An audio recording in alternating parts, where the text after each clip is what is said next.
உங்கள் காரின் petrol mileage மோசமடைவதற்கு 7 காரணங்கள் உள்ளன. அதனால் பெட்ரோல் மைலேஜ் மேலும் மேலும் மோசமடைகிறது. உண்மையில், மோசமாக பராமரிக்கப்படும் கார்கள் காலப்போக்கில் பெட்ரோல் மைலேஜ் மோசமடைவதற்கான வாய்ப்புகள் அதிகம் என்று சொல்வது மிகவும் சரியானது. பெட்ரோல் மைலேஜை தொடர்ந்து பராமரிப்பதற்கான மிக எளிய தீர்வுகளில் ஒன்று வழக்கமான பராமரிப்பை தொடர்ந்து பராமரிப்பது. இருப்பினும், உங்கள் கார் 1 லட்சம் அல்லது 2 லட்சம் மைல்களை எட்டும்போது பல பாகங்கள் தேய்வடைந்து மாற்ற வேண்டிய சூழ்நிலைக்கு வருகிறது. எனவே எரிபொருள் சேமிப்பு பராமரிப்பை தொடர்ந்து செய்வது புத்திசாலித்தனமாக இருக்கலாம். குறிப்பாக வெப்பமான கோடைக்காலம் போன்ற பிற விஷயங்கள் எரிபொருள் செயல்திறனை எவ்வாறு பாதிக்கும் என்பதைக் கருத்தில் கொள்ள வேண்டும். உங்கள் கார் தொடர்ந்து புது கார் போல ஓடுவதை உறுதி செய்ய நீங்கள் எதைக் கவனிக்க வேண்டும்? கீழே பட்டியலிடப்பட்டுள்ள பொதுவான பிரச்சினைப் பகுதிகளை சரிசெய்வதன் மூலம் தொடங்கவும். 1.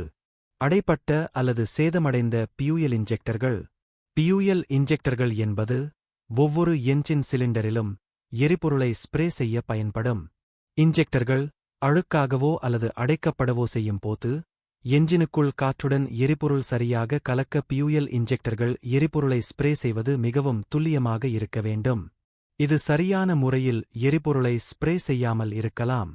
இது உங்கள் என்ஜின் உடைய செயல்திறனை விரைவாகக் குறைத்து எரிபொருள் சிக்கனத்தைக் குறைக்கும். பல சந்தர்ப்பங்களில் பியூயல் இன்ஜெக்டர்களை பழுது நீக்கி சுத்தம் செய்து உபயோகப்படுத்தலாம். மற்ற நேரங்களில் பியூயல் இன்ஜெக்டரின் உள்ளே இருக்கும் நாசில் என்ற ஒரு பாகத்தை மாற்ற வேண்டியது இருக்கும். இந்த நாசில் 6 முதல் 8 சிறிய ஸ்ப்ரே செய்வதற்கான ஓட்டைகள் இருக்கும். அந்த ஓட்டைகளுக்குள் கார்பன் டெபாசிட் ஆகியிருந்தால் ஸ்ப்ரே சரியாக இருக்காது. இதனால் பவர் ஸ்ட்ரோக்கில் ஏற்படும் கோம்பனன் சரியாக நடைபெறாது. எனவே நாசில்களை மாற்ற வேண்டிய சூழ்நிலைகள் ஏற்படலாம். 2. பழைய என்ஜின் ஏர் பில்டர்ஸ். ஒவ்வொரு என்ஜினும் கம்பஷன் ஏற்பட வேண்டுமானால் காற்று மிகவும் அவசியமாகும். இந்த காற்றை வெளியிலிருந்து இன்ஜினுடைய பிஸ்டன்களின் இழு விசை காரணமாக காற்றானது இழுக்கப்படுகிறது. அவ்வாறு இழுக்கப்படும் காற்று ஏர் பில்டர்களின் வழியாக காற்றில் உள்ள தூசிகள் வடிகட்டி தூய காற்றாக என்ஜினுக்குள் செல்கிறது. என்ஜினில் உபயோகப்படுத்தப்படும் ஏர் பில்டர்கள் அடைப்பட்டு இருக்குமானால் காற்றானது தேவையான அளவு என்ஜினுக்குள் செல்லாது. ஏர் அண்டு பியூல் மிக்சர் சரியான விகிதத்தில் இருந்தால்தான் என்ஜினுக்கு பவர் ஸ்ட்ரோக் முழுவதுமாக கிடைக்கும்.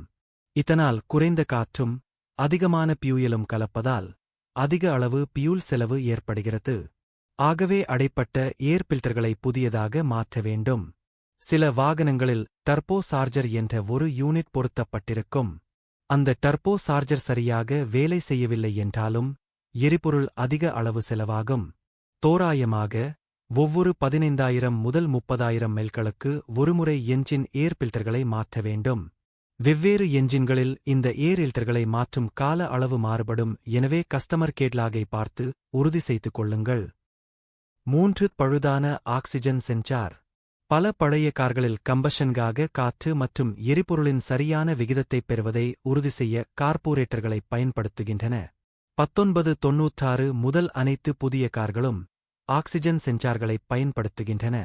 ஒரு ஆக்சிஜன் சென்சார் உங்கள் என்ஜினிலிருந்து வெளியேறும் எக்ஸாஸ்ட் கேஸ் எவ்வளவு ரிச் அல்லது லீன் என்பதை அளவிடுகிறது. மேலும் என்ஜினுக்குள் எவ்வளவு எரிபொருள் செல்கிறது என்பதை கணக்கிட்டு தேவையான அளவை ஈடு செய்ய உங்கள் காரின் கணினிக்கு ஒரு செய்தியை அனுப்புகிறது. ஒரு பழுதான ஆக்சிஜன் சென்சார் தவறான அளவீடுகளை ECUவிற்கு அனுப்புவதால் தப்பான அளவீடுகளுக்கு வழிவகுக்கும். இதனால் உங்கள் இயந்திரம் அதிக எரிபொருளை எரிக்கக்கூடும். இதனால் சுமார் 40% வரை என்ஜினின் செயல்திறன் குறைகிறது. மேலும் இந்த ஆக்சிஜன் சென்சார்களை 1 லட்சம் மைல் என்ஜின் ஓட்டத்தை அடைவதற்கு முன்பு ஆய்வு செய்து மாற்ற வேண்டியிருக்கும். அதிர்ஷ்டவசமாக ஆக்சிஜன் சென்சார்களை மாற்றும் செலவு மிக மலிவாகத்தான் இருக்கும்.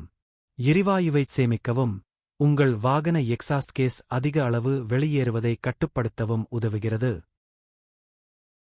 4. அடைப்பட்ட பியூயல் பில்டர்ஸ். பியூயல் பில்டர்ஸ் எரிபொருளில் உள்ள மாசுக்களை வடிகட்டி என்ஜினுக்கு அனுப்புகிறது. எரிபொருளில் எந்தவிதமான மாசுக்கள் இல்லை என்றால் நாசில்களிலும் அல்லது கார்புரேட்டரின் ஜெட்டுகளிலும் அடைப்பு ஏற்படாமல் பாதுகாக்கப்படுகிறது. பியூயல் பில்டர்களில் அடைப்பு ஏற்படுமானால் என்ஜினுக்கு செல்லும் எரிபொருளானது குறைக்கப்படுகிறது. இதனால் எஞ்சினுடைய சக்தி குறைகிறது. இப்பொழுது உபயோகப்படுத்தப்படும் CRDI பொருத்தப்பட்ட வண்டிகளில் பியூயல் பில்டர்கள் அடைப்பு ஏற்படுமானால் எஞ்சினுடைய பர்ஃபார்மன்ஸ் அதிகமாக குறைகிறது. குறிப்பாக பழைய கார்களுக்கு எரிபொருள் வடிகட்டிகள் தோராயமாக ஒவ்வொரு 30,000 மைல்களுக்கும் மாற்றப்படுவது முக்கியம். உங்களுடைய வாகனத்தின் கஸ்டமர் கேட்டலாக்கை பார்த்து அதில் சொல்லியபடி பியூயல் பில்டர்களை மாற்றிவிடுங்கள். உங்கள் எரிவாயு மைலேஜ் குறைவதற்கு ஒரு அழுக்கு எரிபொருள் வடிகட்டி காரணம் என்று நீங்கள் சந்தேகித்தால் பியூயல் பிரஷர் செக் செய்ய வேண்டும். பியூயல் பிரஷர் 2 வகைப்படும். ஒன்று ஹை பிரஷர் பியூயல் லைன், மற்றொன்று லோ பிரஷர் லைன். மற்றொரு வீடியோவில் பியூயல் பிரஷரை எப்படி செக் செய்வது என்பதை பார்க்கலாம். ஒவ்வொரு எஞ்சினும் மிகச் சரியாக இயக்கப்பட வேண்டுமானால் இந்த பியூயல் பிரஷர் மிகவும் சரியாக இருக்க வேண்டும். 5 பழுதடைந்த இக்னீசியன் சிஸ்டம் பாகங்கள். இந்த இக்னீசியன் சிஸ்டத்தில் ஸ்பார்க் பிளக், கரண்ட் காயில்கள் மற்றும் ஸ்பார்க் பிளக் ஒயர்கள் என பல பாகங்கள் உள்ளன. இவைகள் சரியாக இயங்கினால் மட்டுமே சரியான கம்பஷன் நடைபெறும். ஏதாவது ஒரு பாகம் பழுதடைந்தாலும் எஞ்சினில் மிஸ்பயரிங் வழிவகுக்கும். மிஸ்பயரிங் ஏற்படுவதால் பியூயல் எஞ்சின் சிலிண்டரில் எரிக்கப்படுவதில்லை. கேஸ் ஆகஸ்ட் வெளியேறுகிறது. இதனால் குறைந்த மைலேஜ் தான் கிடைக்கும். இந்த இக்னீசியன் சிஸ்டத்தில் குறைபாடு இருக்குமானால் எஞ்சினின் ஐடிலிங் வேகம் சரியிருக்காது. எஞ்சினில் பவர் குறைந்துவிடும். இந்த இக்னீசியன் சிஸ்டத்தில் அதிகமாக பழுதாகும் ஒரு பாகம் ஸ்பார்க் பிளக் தான். ஸ்பார்க் பிளக் எப்படி வேலை செய்கிறது, எப்படி பராமரிப்பது என்று சேனலில் வீடியோ இருக்கிறது. தேவைப்படுவோர் அந்த வீடியோவை பாருங்கள். 6 பழைய என்ஜின் லூப்ரிகேஷன் எண்ணெய். பழைய கார்கள் லூப்ரிகேஷன் ஆயிலின் கசிவுகளைத் தடுக்க அதிக அடர்த்தியுள்ள என்ஜின் ஆயிலை பயன்படுத்த வேண்டும் என்ற கட்டுக்கதை உள்ளது. ஆயில் சீல்கள் மற்றும் கேஸ்கட்கள் உடையக்கூடியதாகவும் என்ஜின் அதிக கிலோமீட்டர் ஓடும் பொழுது அவைகள் சுருங்குவதாகவும் அடர்த்தி அதிகமுள்ள என்ஜின் ஆயில் விரிசல்கள் வழியாக கசியும் வாய்ப்பு குறைவு என்ற சிந்தனை உள்ளது. சிறப்பாக வடிவமைக்கப்பட்ட உயர் மைலேஜ் என்ஜின் லூப்ரிகேஷன்கள் ஆயில் சீல்கள் மிகவும் நெகிழ்வானதாகவும் சிறந்த சீலிங் வேலைகளைச் செய்வதால் ஆயில் கசிவுகளை தடுக்க முடியும். அதிக உஷ்ணத்தை தாங்கும் கேஸ் கட்டுதல் உபயோகப்படுத்துவதால் ஆயில் கசிவு நிறுத்தப்படுகிறது. கூடுதலாக பிஸ்டன் ரிங்ஸ்கள் சிறப்பாக சீல் செய்ய உதவும் வகையில் என்ஜின் ஆயிலானது பிஸ்டனின் மேல் பாகத்திற்கு செல்லாமல் தடுப்பதற்கான பிரத்யோகமாக தயாரிக்கப்பட்ட ரிங்ஸ்கள் உபயோகப்படுத்தப்படுகிறது. இருப்பினும் தடிமனான எண்ணெய் உண்மையில் இயந்திர பாகங்களுக்கு இடையில் அதிக பிடிமானத்தை உருவாக்குகிறது. இது எரிபொருள் செயல்திறனைக் குறைக்கிறது. நவீன என்ஜின்களை லூப்ரிகேட் செய்து பாதுகாக்க சரியான மோட்டார் என்ஜின் ஆயில் அவசியம். உங்கள் காரின் பெட்ரோல் மைலேஜை அதிகமாக வைத்திருக்க நீங்கள் செய்யக்கூடிய சிறந்த விஷயம் உங்கள் உரிமையாளரின் கையேட்டில் குறிப்பிடப்பட்டுள்ள லூப்ரிகேஷன் எண்ணெய் வகையைப் பயன்படுத்தி வழக்கமான ஆயில் மாற்றங்களைச் செய்வதாகும். அதிக மைலேஜ் கொண்ட என்ஜின் ஆயில்கள் ஆயில் கசிவு மற்றும் ஆயில் செலவாவதை குறைக்க உதவும். இதனால் சில எதிர்மறை விளைவுகளை நீக்க முடியும். 7 பழுதடைந்த மாஸ் ஏர் புலோ சென்சார். இந்த சென்சார் என்ஜினுக்குள் எவ்வளவு ஏர் செல்கிறது என்று கணக்கிட்டு அதை ECU என்று சொல்லக்கூடிய கம்ப்யூட்டருக்கு சிக்னல்களை அனுப்பும். கம்ப்யூட்டர் இந்த சிக்னல்களை கணக்கிட்டு எவ்வளவு காற்று என்ஜினுக்குள் செல்ல வேண்டுமோ அதை அனுப்பும். இதனால் பழுதடைந்த ஒரு மாஸ் ஏர் புலோ சென்சார் தவறான சிக்னல்களை ECUவிற்கு சொல்வதால் ECU தவறான முடிவுகளை எடுக்கும். இதனால் என்ஜின் சரியாக இயங்காமல் போகும். ஏர் பியூல் மிக்சர் சதவிகிதம் மாறுவதால் என்ஜின் சரியாக இயங்காமல் போகும். என்ஜின் எபிசியன்சியும் குறைந்துவிடும். மைலேஜ் கிடைக்காது.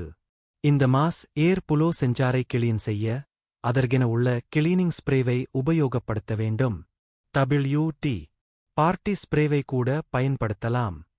நம்முடைய காருக்கு அதிக மைலேஜ் கிடைக்க வேண்டுமானால் இந்த வீடியோவில் சொல்லப்பட்ட 7 பாகங்களையும் மிகச் சரியாக பராமரிக்க வேண்டும். கார் உரிமையாளர் கையேட்டில் பரிந்துரைக்கின்ற பொருட்களை சொல்லப்பட்ட மைலேஜுக்குள் மாற்ற வேண்டும். அப்பொழுதுதான் என்ஜின் உடையலை அதிகரிக்கும்.